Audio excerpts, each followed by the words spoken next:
Hello everyone, welcome to my channel tools of mathematics. आज coordinate geometry के एक topic को देखते हैं, दो बिंदुओं के बीच की दूरी, डिस्टेंस बिटवीन टू पॉइंट्स।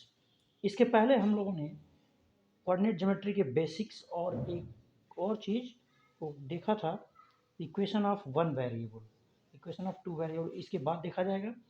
तब तक ये देखते हैं, यदि आप हमारे चैनल पर नए हैं तो हमारे चैनल को सब्सक्राइब करें ताकि अगली आने वाली वीडियो आप तक आसानी से पहुँच सके। चलिए शुरू करते हैं।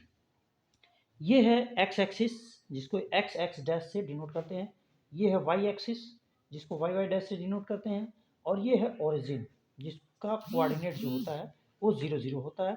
इसके बेसिक्स में बताया गया था, यदि आपने वो वीडियो नहीं देखा है तो जाके आप वहाँ पे देख सकते हैं। दो पॉइंट इसमें कहीं लेंगे, मान लेते हैं कि एक पॉइंट ये है और दूसरा पॉइंट जो है वो ये है, और इसका कोऑर्डिनेट जो है, इसको नाम दे देते हैं ए।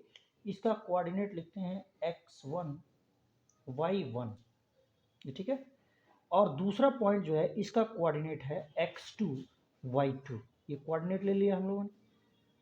ये पॉइंट ए है और ये पॉइंट बी है। चलिए, अब यहाँ से इस x एक्सिस पर हम एक लंब ड्रा करते हैं। यहाँ से ऐसे ड्रा करेंगे तो ये कहाँ के मिलेगा, यहाँ पे मान लीजिए मिल रहा। तो ये जो पॉइंट मिल रहा है, सपोज दैट इस पे मान लीजिए, इसको लिखते हैं L। और फिर यहाँ से भी इस पे एक लंब ड्रा करते हैं हम नीचे की तरफ। ये आके मान लीजिए कि इस पे मिलता है यहाँ, इसको हम नाम दे देते हैं M। इसके बीच की डिस्टेंस हमको निकालनी है, तो इसको हम एक रेगुलर लाइन से मिला देते हैं। मिल गया, यही डिस्टेंस हमको निकालनी है। अब यहाँ देखिए, ऐसा ही काम इधर की तरफ करेंगे। इससे एक लंब ड्रा करेंगे इस y एक्सिस पर, ऐसे ड्रा कर लिया ये। और उसके बाद से देखिए, यहाँ से एक लंब ड्रा कर लिया ये ठीक है। अब यहाँ पे हम ये देखते हैं कि इसका x1 और y1 कोऑर्डिनेट है, यहाँ से लंब डाला गया, तो ये वाली जो डिस्टेंस होगी यहाँ से लेके यहाँ तक, वो कितनी होगी, तो x1 होगी। क्लियर है। इससे इस पे लंब डाला गया है, तो यहाँ से लेके यहाँ तक की जो डिस्टेंस होगी वो कितनी होगी, तो x2 होगी। सेम प्रोसेस उसके लिए भी देखिए। अगर इस पॉइंट से इस पे लंब डाला गया है तो इसका y कोऑर्डिनेट y1 है। इसका मतलब ये है कि यहाँ से लेके यहाँ तक की जो डिस्टेंस है, जो दूरी है, वो कितनी है, तो y1 है। ठीक है। इस पॉइंट से इस पे लंब डाला गया है, यहाँ आके मिल रहा है, इसको हम कोई नाम दे देते हैं। चलिए मान लीजिए ये C है और ये D। तो यहाँ से लेके यहाँ तक की जो डिस्टेंस है, ये किसके बराबर होगी, तो इसके y कोऑर्डिनेट y2 के बराबर होगी। ये हो गया y2। चल, अब यहाँ से अगर यहाँ से एक लंब डाल दें इस पे हम ऐसे, मान लीजिए कि ये लंब जो है वो n है, नॉर्मल डाला जाए, और फिर इसको हम एक रेगुलर लाइन से यहाँ से लेकर यहाँ तक मिला देते हैं, तो हम देखेंगे कि एक राइट एंगल ट्रायंगल फॉर्म हो रहा है। हमको चाहिए ये वाला डिस्टेंस। ये वाला डिस्टेंस हमको नहीं मालूम है। अगर ये डिस्टेंस मिल जाए और ये डिस्टेंस मिल जाए तो इसमें पाइथागोरस प्रमेय लगा के हम इसकी वैल्यू को निकाल सकते हैं। तो पाइथागोरस प्रमेय जो होता है, पहले उसको लिख लेते हैं।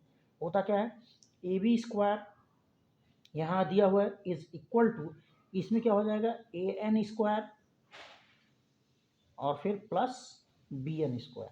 ये इस पाइथागोरस प्रमेय के हिसाब से इसकी दूरी को हम लिख सकते हैं। अब चलिए यहाँ पर देख लें, यह डिस्टेंस यहाँ से लेके यहाँ तक हमको कैसे मिलेगी, कितनी मिलेगी। तो यहाँ देखिए, यहाँ से लेके यहाँ तक x2 है और यहाँ से लेके यहाँ तक x1 है। तो ये बची हुई जो डिस्टेंस होगी, इस बड़े वाले में से इसको घटा देंगे तो क्या मिल जाएगा, x2 माइनस x1, ये मिल जाएगा। उसी तरह से इसको जरा देखिए, यहाँ से लेके यहाँ तक की डिस्टेंस y1 है और यहाँ से लेके यहाँ तक की डिस्टेंस y2 है, यानी ये देखिए ये। तो इसके बीच की ये वाली डिस्टेंस कितनी मिल जाएगी, और वही डिस्टेंस इसके बराबर होगी। तो ये कितने के बराबर होगी, तो ये होगी y2 माइनस y1 के बराबर। जैसे यहाँ देखिए, y2 यहाँ तक, y1 यहाँ तक, तो इस बड़ी वाली दूरी में से इसको हमने घटा दिया, तो ये क्या हो गया, y2 माइनस y1, ये इसकी डिस्टेंस हो जाएगी। अब देखिए, ए एन की भी वैल्यू मिल गई और ये बी एन की भी वैल्यू मिल गई। तो अब आसानी से इसी फॉर्मूले में रख के हम इस ए बी के दो बिंदुओं के बीच की दूरी को आसानी से निकाल सकते हैं। कैसे लिखेंगे, a b square, a b की वैल्यू तो हमको निकालनी ही है, तो ए बी स्क्वायर लिखा। ए एन स्क्वायर की जगह क्या है, x2 माइनस x1 है और इसका होल स्क्वायर कर देंगे, तो ये हो गया whole square, plus b n जो है, तो बी एन, इसके बीच की डिस्टेंस कितनी है, तो ये है y2 माइनस y1, तो इसको लिख लिया y2 माइनस y1 का होल स्क्वायर, ये हो गया।